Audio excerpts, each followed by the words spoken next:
কোনো রকম পেঁয়াজ বা ডাল ছাড়াই আজকে তৈরি করব পেঁয়াজু। আসসালামু আলাইকুম। আমাদের আজকের রেসিপি হলো ভীষণ মজার মুচমুচে বাঁধাকপির গুঁড়া পেঁয়াজু বা ছোট পেঁয়াজু। এই রেসিপিটা সাধারণত গ্রামগঞ্জের হাট বাজারে বা মেলায় দেখতে পাওয়া যায়। বাঁধাকপির এই পেঁয়াজু বানানো একেবারেই সহজ, আর পারফেক্টভাবে তৈরি করার জন্য আপনাদের সাথে আমি শেয়ার করব অনেক টিপস। বিকেলের নাস্তা হিসেবে বা চায়ের সাথে স্ন্যাক্স হিসেবেও কিন্তু এই বাঁধাকপির পেঁয়াজুটা খেতে খুবই ভালো লাগে। ছোট থেকে বড় সকলেই অনেক পছন্দ করবে। এখানে মিডিয়াম সাইজের একটা বাঁধাকপি নিয়েছি। তো বাঁধাকপিটা আপনাদের যেটুকু পরিমাণ লাগবে সেই পরিমাণেই আপনারা কেটে নেবেন। আর বাঁধাকপি একটা পানি জাতীয় সবজি, প্রচুর পরিমাণে পানি থাকে, তো সেজন্য একটু বেশি পরিমাণে নেবেন, কারণ কাটার পরে ধুয়ে নিলে খুবই অল্প হয়ে যায়। তো বাঁধাকপির পাতাগুলো দেখুন আমি ছিঁড়ে নিয়েছি, এখন গ্রেট করে নিব। আপনারা যদি চান হাতেও কিন্তু খুব ভালো করে পাতলা করে কেটে নিতে পারেন। তো আমি খুব সহজেই যাতে হয়ে যায় সেজন্য গ্রেট করে নিচ্ছি। আর গ্রেট করার সময় অবশ্যই সাবধানতা বজায় রাখবেন যাতে হাতে লেগে হাতটা কেটে না যায়। আর আপনারা চাইলে কিন্তু এখানে বাঁধাকপিটা ধুয়েও তারপরে গ্রেট করতে পারেন। আমি কিন্তু না ধুয়েই গ্রেট করছি, তারও একটা কারণ আছে, সেটাও আপনাদের ভিডিওতে বলবো। তো খুব সুন্দর করে বাঁধাকপিটা গ্রেট করে নিব। বাঁধাকপিটা গ্রেট করে নিয়েছি, দেখতেই পাচ্ছেন কতটা পাতলা হয়েছে।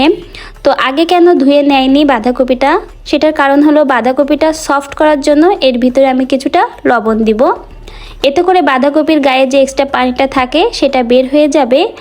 আর তারপরে খুব ভালো করে চিপে আমি ধুয়ে নিব, তাহলে কিন্তু বাঁধাকপি থেকে পেঁয়াজু বানানোর সময় এক্সট্রা কোনো পানি বের হবে না। 10 থেকে 15 মিনিটের মতো এভাবে লবণ মেখে বাঁধাকপিটা রেস্টে রেখে দিতে হবে, তারপরে কিন্তু খুব ভালো করে ধুয়ে নিতে হবে। বাঁধাকপিটা খুব সুন্দর করে ধুয়ে নিয়ে এসেছি, আর দেখতেই পাচ্ছেন পরিমাণটা কতটা অল্প হয়ে গেছে, লবণ দিয়ে রেখেছিলাম সেই জন্যই।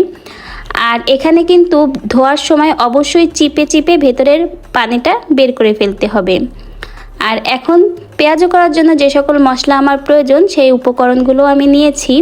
এখানে রয়েছে স্বাদমতো লবণ, ম্যাগি মশলা, আধা চামচের মতো শুকনা লাল ঝালের গুঁড়া, আধা চামচের মতো কালারের জন্য নিয়েছি হালকা একটু হলুদ, 3টা নিয়েছি কাঁচা ঝাল এবং ভাজা জিরা গুঁড়া। এটা কিন্তু যে পরিমাণটা আপনারা বাঁধাকপি নেবেন সেটার পরিমাণ বুঝেই দিবেন। তো আমি এখানে বলতে গেলে 1 কাপ পরিমাণ বাঁধাকপি আমার ধুয়ে নেওয়ার পরে হয়েছে, সেটার পরিমাণ বুঝে আমি দিয়েছি। এখানে বিশেষ আরেকটা জিনিস দিতে হবে, সেটা হলো এই চালের গুঁড়া। তো আগেই কিন্তু ভিডিওর শুরুতে আমি বলে নিয়েছি পেঁয়াজু বানাবো, কিন্তু না দিব ডাল, না দিব পেঁয়াজ। তো বাঁধাকপি দিয়েই কিন্তু এই মুচমুচে পেঁয়াজুটা বানিয়ে নিচ্ছি। আর এখানে কিন্তু একসাথে অতিরিক্ত চালের গুঁড়া দেওয়া যাবে না, অল্প অল্প করে বাঁধাকপির সাথে মিশিয়ে নিতে হবে। আর এটা একটু ঝরঝরে হতে হবে, না হলে কিন্তু এই গুঁড়া পেঁয়াজু বা ছোট পেঁয়াজুটা হবে না। তো আলতোভাবে আমি সব কিছু খুব ভালো করে মেখে নিচ্ছি। আপনারা চাইলে কিন্তু এখানে চালের গুঁড়ার পরিবর্তে কর্নফ্লাওয়ার বা বেসন অথবা সুজিও ব্যবহার করতে পারেন। সব কিছু খুব ভালো করে মেখে নিতে হবে অল্প অল্প করে দিয়ে। আর যে মিশ্রণটা তৈরি করবেন সেটা কিন্তু আঠালো হওয়া যাবে না, হালকা একটু ঝরঝরে ভাব হতে হবে, যাতে খুব ভালো করে গুঁড়া পেঁয়াজু বা ছোট পেঁয়াজুগুলোর শেপটা দেওয়া যায়। তো খুব সহজেই কিন্তু বিকালের নাস্তার জন্য বা চায়ের আড্ডার জন্য স্ন্যাক্স হিসেবে এই বাঁধাকপির মুচমুচে পেঁয়াজুটা বানিয়ে নিতে পারেন। মিশ্রণটা কিন্তু রেডি করে নিয়েছি, আর দেখতেই পাচ্ছেন অনেকটাই ঝরঝরে হয়েছে, একটা আঠালো ভাব এসেছে হালকা হালকা, এবং দেখুন খুব সুন্দরভাবে কিন্তু হাতের থেকে ঝরে পড়ছে। ঠিক এরকমভাবেই মিশ্রণটা রেডি করতে হবে। পেঁয়াজুর মিশ্রণটা রেডি করে নিয়েছি, আর এটা কিন্তু রেস্টে রেখে দেওয়ার দরকার হবে না, ইনস্ট্যান্টই আপনারা বানিয়ে নিতে পারবেন।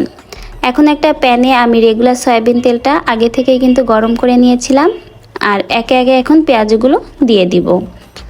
আর পেঁয়াজগুলো দিয়ে অবশ্যই কিন্তু মিডিয়াম হিটে রেখেই ভাজতে হবে। বাচ্চারা কিন্তু সবজি খেতে চায় না, সবজি পছন্দ করে না। সেক্ষেত্রে বাচ্চাদের যদি এভাবে সবজি দিয়ে মজার কোনো নাস্তার আইটেম বানিয়ে দেন তাহলে কিন্তু তারা অনেক পছন্দ করে খাবে। এতে বাচ্চাদের সবজিটাও খাওয়ানো হবে, আর বাচ্চারা কিন্তু অনেক পছন্দও করবে। তো কিছুটা সময় পর আমি কিন্তু পেঁয়াজগুলো উল্টে অন্য সাইডটা দিয়ে দিচ্ছি। আর পেঁয়াজগুলো দেওয়ার সাথে সাথে কিন্তু নাড়াবেন না, তাহলে কিন্তু বেশি ভেঙে ঝুরা ঝুরা হয়ে যাবে। তাই পেঁয়াজগুলো দিয়ে 1-2 মিনিট পরেই নাড়িয়ে দিবেন। আর আগেই তো বলেছি চুলার হিটটা অবশ্যই কিন্তু মিডিয়াম হিটে রেখেই আপনারা পেঁয়াজটা ভাজবেন। গ্রাম অঞ্চলে বা বিভিন্ন মেলায় গেলে কিন্তু এরকম ছোট ছোট গুঁড়া পেঁয়াজও দেখা যায়, আর খেতেও অনেক মজার হয়। তো এভাবে আপনারা বাসায় সময় পেলেই কিন্তু বাঁধাকপি দিয়ে বা যে কোনো সবজি দিয়ে এই পেঁয়াজগুলো বানিয়ে নিতে পারেন। তো দেখুন আমার পেঁয়াজগুলো কত সুন্দর করে ভাজা হয়ে গেছে, আমি নামিয়ে নিয়েছি। আর একইভাবে আবারও আমি পেঁয়াজগুলো ভেজে নিব। তো বাঁধাকপির এই পেঁয়াজটা যে কতটা মজার হয়, যারা খাননি তারা অবশ্যই আমার আজকের ভিডিওটা দেখে একবার হলেও বাসায় তৈরি করে নেবেন। তো এই বাঁধাকপির পেঁয়াজগুলো কিন্তু আমার ভাজা হয়ে গেছে, আমি এখন নামিয়ে নিব। তো বিকেলের নাস্তার জন্য পারফেক্ট একটা আইটেম হতে পারে এই বাঁধাকপির পেঁয়াজু। বানানোটাও কিন্তু খুবই সহজেই কিন্তু আপনারা বিকেলের নাস্তা এটা বানিয়ে নিতে পারেন। নামিয়ে এখন আমি পেঁয়াজগুলো পরিবেশন করে নিচ্ছি। তো তৈরি হয়ে গেল আমার বাঁধাকপির গুঁড়া পেঁয়াজু বা ছোট পেঁয়াজু রেসিপিটা কিন্তু একেবারে ইউনিক ও নতুন, আর খেতে যে এতটা মজার হয় আপনি যদি একবার তৈরি না করে খান কখনোই বুঝবেন না। তো আশা করছি রেসিপিটা ভালো লেগেছে। ভালো লাগলে অবশ্যই ভিডিওটা লাইক করে দিবেন এবং শেয়ার করবেন সকলের কাছে। নতুন হলে সাবস্ক্রাইব করতে ভুলবেন না। সবাই অনেক অনেক ভালো থাকবেন।